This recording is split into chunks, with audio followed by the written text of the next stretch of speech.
So how do you keep it exciting?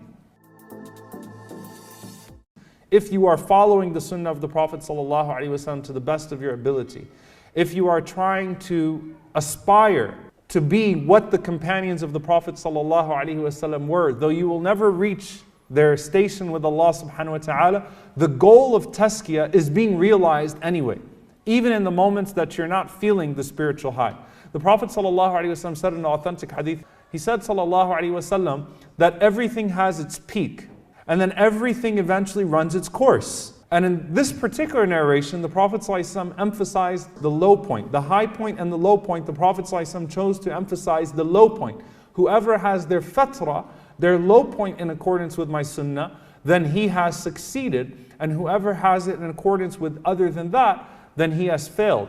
What that means, it is very common for people to go to extremes in their religion, to a point that their religion depends so much on their emotional state that when they're on an emotional high, not only do they do the obligations, they go far beyond.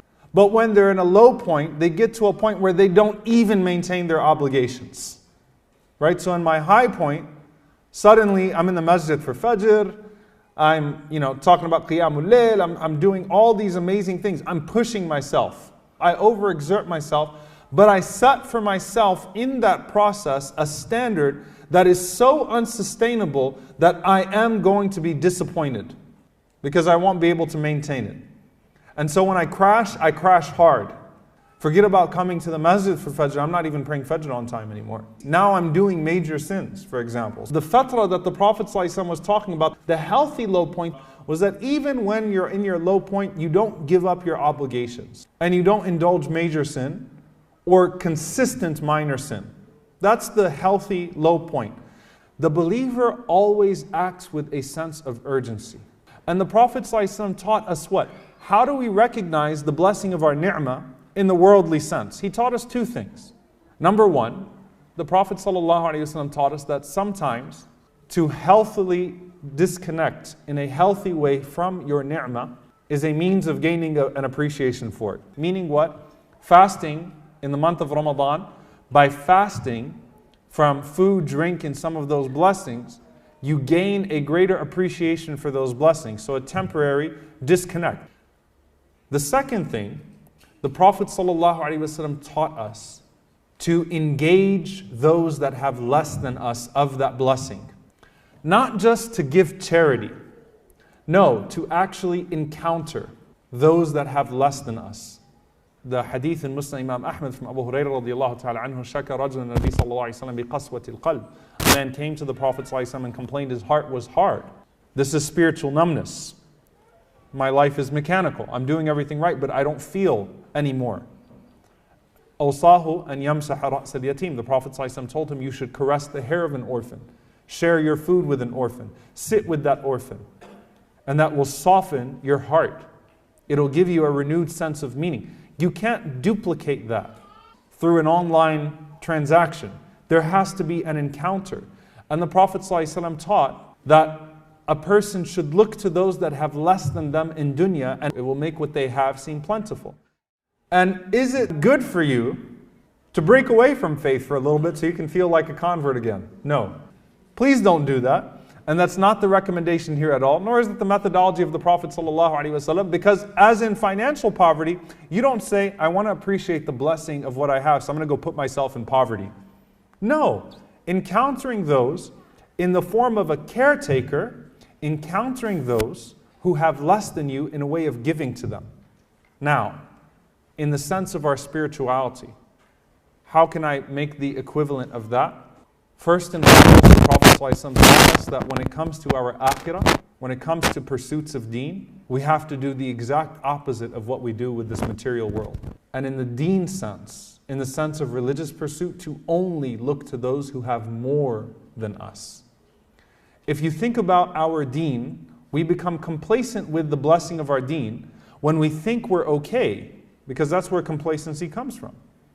By looking to those around us who, quote, have less than us, even though they might be doing something else that we don't do, that's unseen to us, but seen by Allah subhanahu wa ta'ala, that gains them the favor of Allah subhanahu wa ta'ala.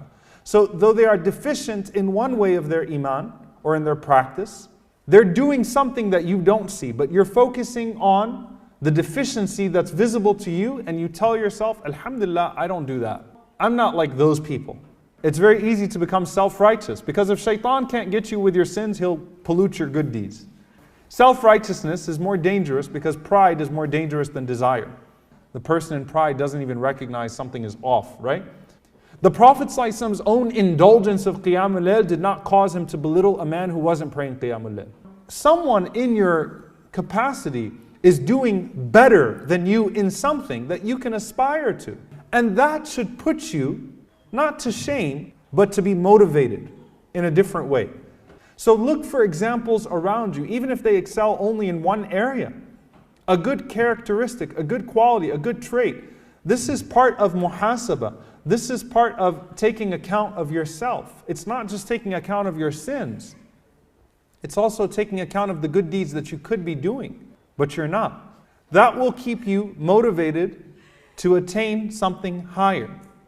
The second thing that I'll mention here, the Prophet ﷺ said, "Inna al-imana la yakhlaqu fi jawfi ahadikum kama yakhlaqu ath-thawb." He said, ﷺ, that verily faith wears out in the heart the way that a thobe, the way that a garment would wear out. So if you wash your garment over and over again, it starts to lose its color. It starts to lack that special quality, right? So how do you keep it exciting? On one hand, أَحَبُّ الْأَعْمَالِ إِلَى اللَّهِ أَدْوَمُهَا وَإِنْ قَالَ. The most beloved of actions to Allah are the ones that are consistent, even if they're small. On the other hand, you need to engage your iman in different ways. Visiting a sick person engages the iman in a certain way that going to Salatul Janazah or following a Janazah doesn't. Giving charity engages the iman in a certain way that fasting doesn't. Reading Quran engages the iman in a certain way that listening to a lecture doesn't. Listening to ilm engages the iman in a certain way that reading Quran doesn't. Diversifying that portfolio to make sure that your iman is engaged in different directions so that you don't become single-tracked and bored of a particular ibadah is essential. For those of you that do Islamic work, particularly if it's in a professional capacity, you better be doing something else as well as a form of Islamic work. Don't get one track in what you're doing. Switch it up, all within the avenues of the sunnah of the Prophet ﷺ as a way of keeping your iman constantly engaged. Allah gives us seasons, right? Nafahat, seasons of mercy, so that you don't get too one track. That's the point of Ramadan and the first 10 days of Dhul Hijjah, Ashura and Ayyam al-Bid, the 3 middle days of the month, and Mondays and Thursdays. Allah gives you those different timings so that you're not moving in a stationary way. And the last thing I'm going to mention, inshallah, Ibn al-Jawzi rahimahullah said something very powerful about the sick heart versus the dead heart. He said that if you feel bad when you commit a sin, then know that that's a sign that your heart is still alive, because you wouldn't feel anything if your heart was dead. A person who's not used to watching haram, when they see something, because it's inevitable in today's world that things pop up in front of their eyes, it doesn't look right, it doesn't feel right, it felt off. That's a sign that your heart is alive, because if it was dead, you wouldn't feel it when you committed that sin. It's important that you don't lose your fitrah, and don't let sins become so normalized in your life because it's become normalized in everybody else's life around you. Ibn al-Jawzi rahimahullah said, the sick heart cannot taste the sweetness of its ibadat, just like when a person is sick, they don't taste the flavor of their food. The taste of the food is gone by the illness. Likewise, when it comes to the heart, if the heart is sick, the ibadat cannot be enjoyed. So I have to ask myself, كَلَّا بَلْ رَانَ عَلَىٰ قُلُوبِهِمْ مَا كَانُوا يَكْسِبُونَ, or أَفَلَا يَتَدَبَّرُونَ الْقُرْآنَ أَمْ عَلَىٰ قُلُوبٍ أَقْفَالُهَا. What are the stains and locks on my heart that are not allowing my heart to enjoy these ibadats, to enjoy these acts of worship? So part of it is the training yourself on the new good deeds and aspiring to another level in your good deeds and producing that output. And part of it is asking yourself, what is it that's really holding me back? Because if I'm not tasting the sweetness of it, something's wrong. And that's not something that a sheikh can tell you, by the way. You have to have moments of introspection and ask yourself, what is it that's really holding me back from enjoying and tasting the sweetness of what I have? And then the third thing in regards to that, the healthy heart, when the heart feels a sense of health. As we know, there are times that you regress when you reach a point of physical health, when it comes to your spiritual health. This is where regularity allows you to enjoy your good deeds. I'll put it to you this way. If a person starts to play basketball after a very long time, or starts to play a sport that they might enjoy. They enjoy the mechanics of it, they enjoy the game, they enjoy the way that it is, but it's your first time playing that sport in a very long time. You might enjoy it the first day, but you're going to feel it. You're going to feel the pain. And it's going to be a serious reality check about how out of shape you are and how unhealthy you are. Now what you could choose to do with that is say, I'm not doing this I'm too old for this now, or I'm too out of shape for this. Or you can say, you know what, I'm going to play so frequently, or I'm going to start playing regularly to the point that the pain will no longer be there and the only thing that remains is the enjoyment.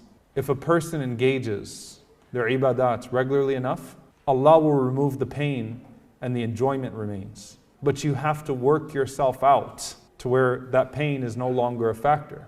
If you're spiritually out of shape, no one else notices. And so you have to find internal motivation. The mu'min finds internal motivation in the most unmotivating environments. I ask Allah subhanahu wa ta'ala to make us amongst those that always seek His pleasure and desire His pleasure, that excel beyond the standards that are set to us and do not succumb to the sins that have been normalized in our environments. I ask Allah subhanahu wa ta'ala to make us from as-sadiqun.